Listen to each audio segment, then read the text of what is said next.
Okay, hello, hello. So we're getting started on this, and it's going to be imperfectly perfect in its own way. But I thought we would start with kind of a little bit of who I am, what my journey's been like. My name is Cheyenne. I am a women's coach in the health and fitness space, and I'm also huge on the mental health aspect of health and fitness and nutrition, and how we can optimize our mental health through lifestyle changes. So yeah, that is where like my passion focus is for my own journey, and I'll kind of share with you a little bit of what that has been. So I do the best with writing down kind of like thoughts about what I want to touch base on to kind of keep me on track. I'm thinking this will be the best way, and just bear with me. So really my health and fitness journey started quite young. Like I was very aware of like weight and weight, like fat, like trying to lose weight and being very aware of weight. Like it was modeled to me quite young. So at quite a young age, I started becoming very aware of it for myself.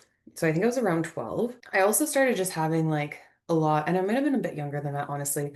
But I also started having a lot of worsened allergies. So we didn't really realize that I had allergies when I was younger. I just got kind of get an itchy throat when I eat certain things, but we didn't really make the connection. And then as I got older, things got worse. So, and then also hay fever and seasonal allergies I started getting too. So that all started around 12, around 13. I was having digestive issues. Were getting worse because I've actually had like told me I had IBS since I've been like 6. And I realized that that's often just like a title they put on something when they don't really know what it is.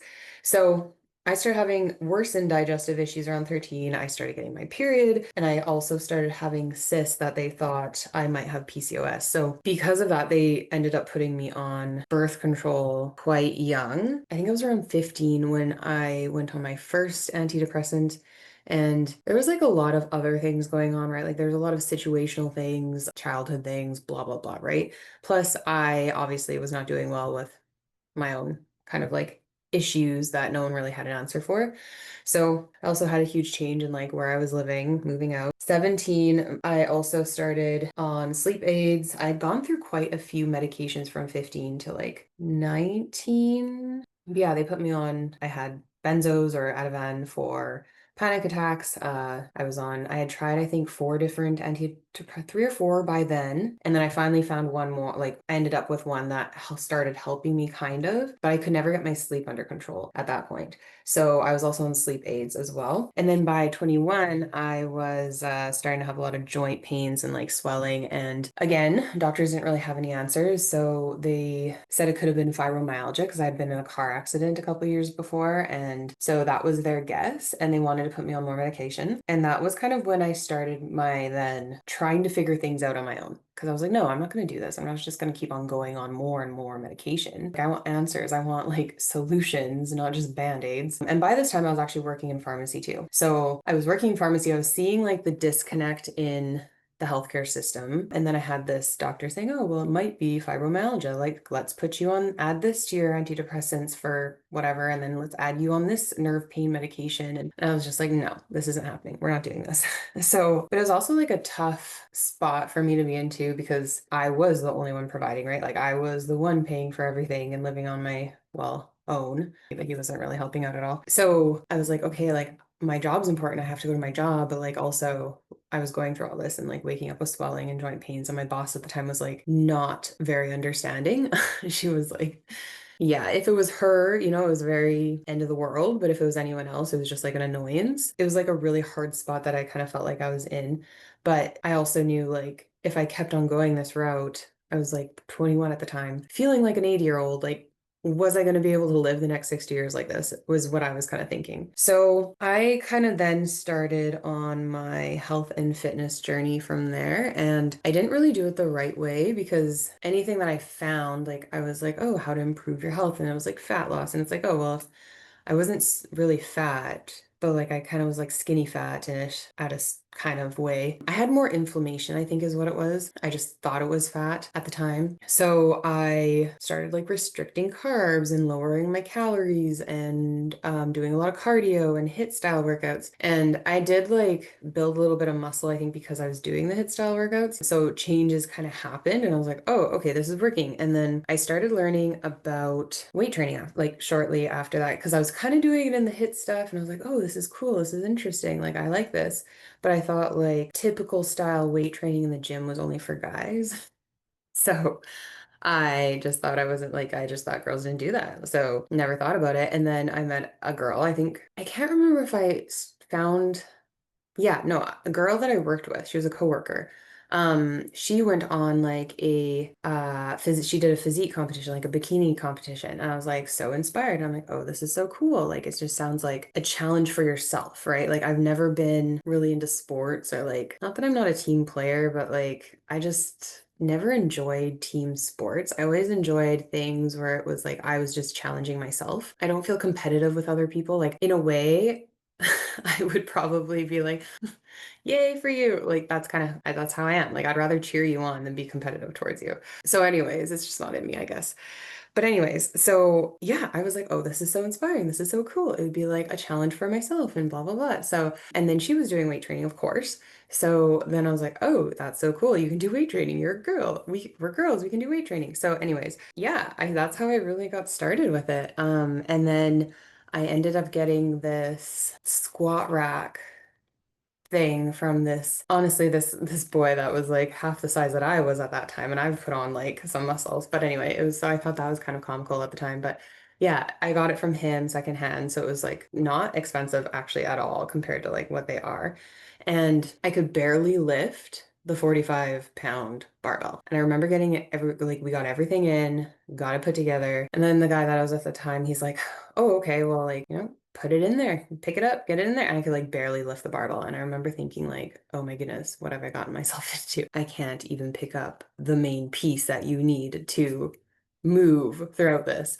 So anyways, we've come a long ways. But yeah, so okay, so yeah, I was doing HIIT.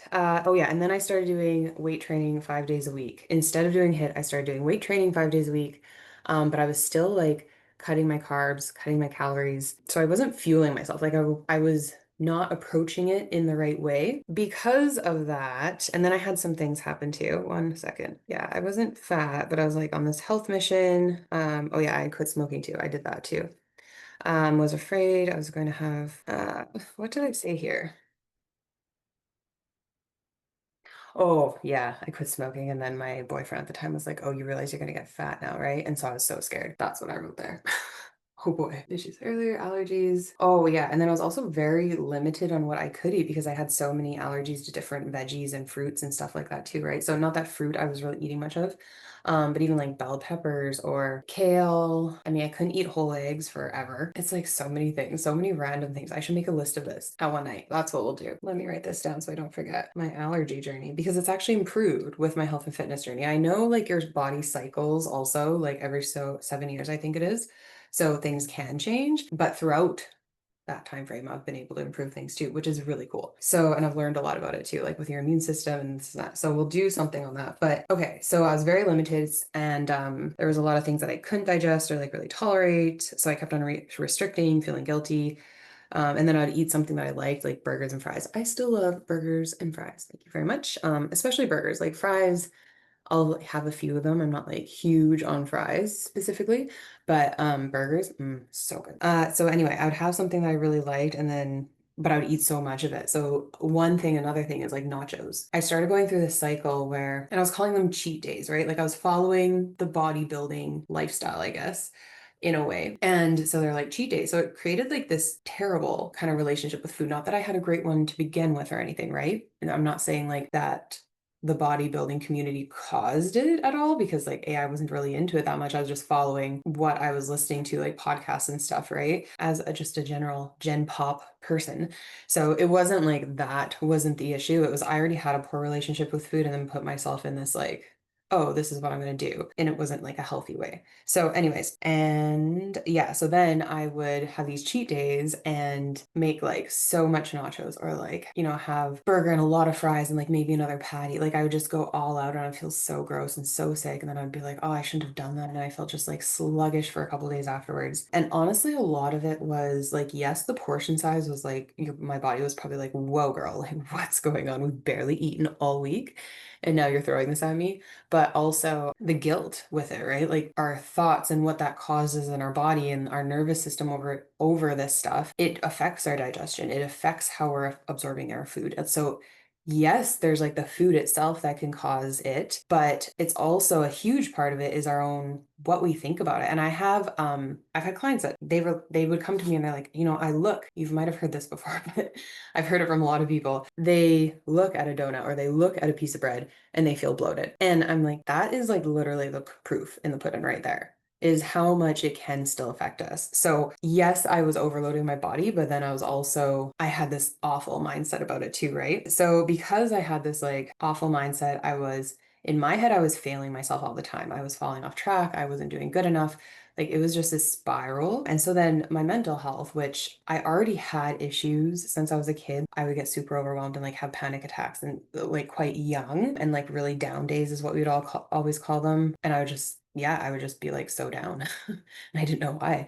So yeah, I already had, issues and then not that I'm saying they're issues, but whatever. They're about me. They were issues. I'm just gonna say it like that. It's not a bad thing. Who cares about the wording about it? We're not gonna be all political here. I had my own things going on mentally. And then I added this like awful relationship with food, which then also worsened my confidence, which it really spirals once you get looking into it, like who then I chose for relationships and partners. And like it's all connected and how I even went, different choices I've made for my careers and my jobs and what I've done. And it's all connected to like how you're feeling about yourself, right? And so all of this just kind of spiraled. And then I actually started gaining like real fat. A lot of it was inflammation, but I also had a lot of fat. So at one point, I think I was like 205 or something, which I mean, I'm a tall girl. I'm decent height, like I'm like 5'9". So you can kind of hide it, not bad, It's not, and I had a decent amount of muscle mass too from doing like, not that I did it the right way but because of newbie gains, I still increased my muscle mass because I was doing weight training. So I just looked like a box.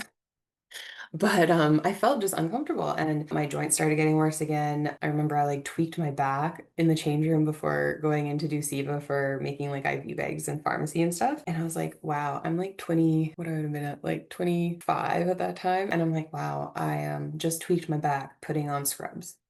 Like we got to do something different about this. So I had some like life changes and stuff in there too. I didn't actually finish that. But once I got to that point where first of all, I was working at the hospital, I was doing personal training, even feeling like that box. I think by the time I got the job in the personal training, I had lost like maybe 20 pounds just by giving up my food rules and stuff. And I had this MASH meal plan that I made up because I had like no money at the time and it's whatever in the cupboard, MASH. High in protein, great carb, like macro balance and fats and everything. And so I primarily ate that and then like just, odd things here and there on top of it, plus my overnight oats, like high protein in the morning. And I just made it super simple and I've lost about 20 pounds just doing that. And then I was like, okay, like I'm not paying attention to food now. I'm not really like attaching anything to it. So like how else can I take a different approach to what I was doing so then I can continue to progress, right? So I reduced my workouts to like 3 days a week. And keep in mind, I would be sitting at the hospital for like an 8-hour shift, primarily sitting most of the time. But then I would go and come home, take around for a quick walk, sometimes first or after my shifts at the gym.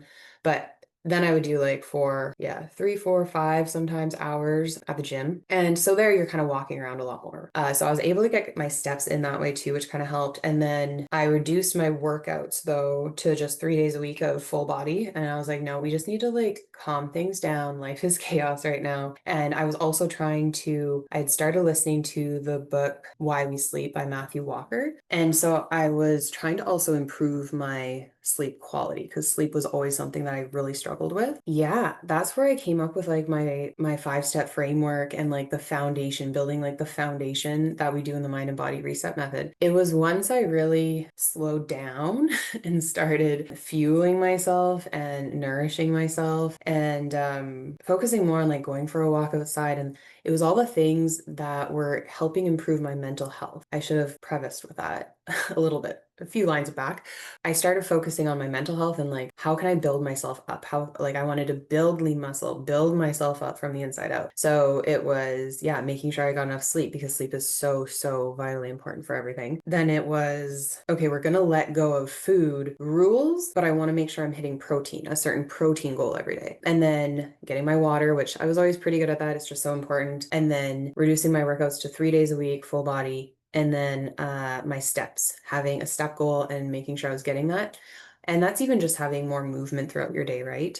You don't have to like intentionally be going for long walks or anything, but you could be maybe going for a quick one on your 15-minute break, or going for one after your dinner, cleaning up around the house for 10 or 15 minutes just to get that movement in before watching TV on the couch for the rest of the evening, right? Like little things like that do add up throughout your day. And it does make actually a way bigger impact in your caloric burn than just like a single workout alone. So I focused on getting more movement in. It kind of helped because I was doing then the personal training after work. So instead of going for like one long walk and then sitting on the couch and doing whatever for the rest of the evening, I would go for that walk and then go to the gym and be walking around, or I'd be going to the gym and then coming home and then taking Rambo for his walk. So it helped increase my movement that way. But also it's like getting outside in nature, getting morning sun, like all of these things are so important for our mental health as well, right? So I did try like getting, even if I just like go outside and just like look at the sun for 5 to 10 minutes first thing in the morning.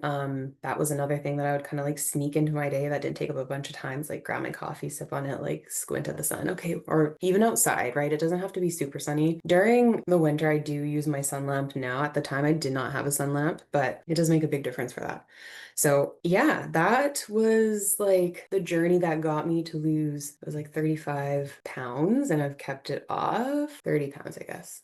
I didn't do the math, but I sit around 160 to like 165, and there back then I was like 195 to 205. So for reference.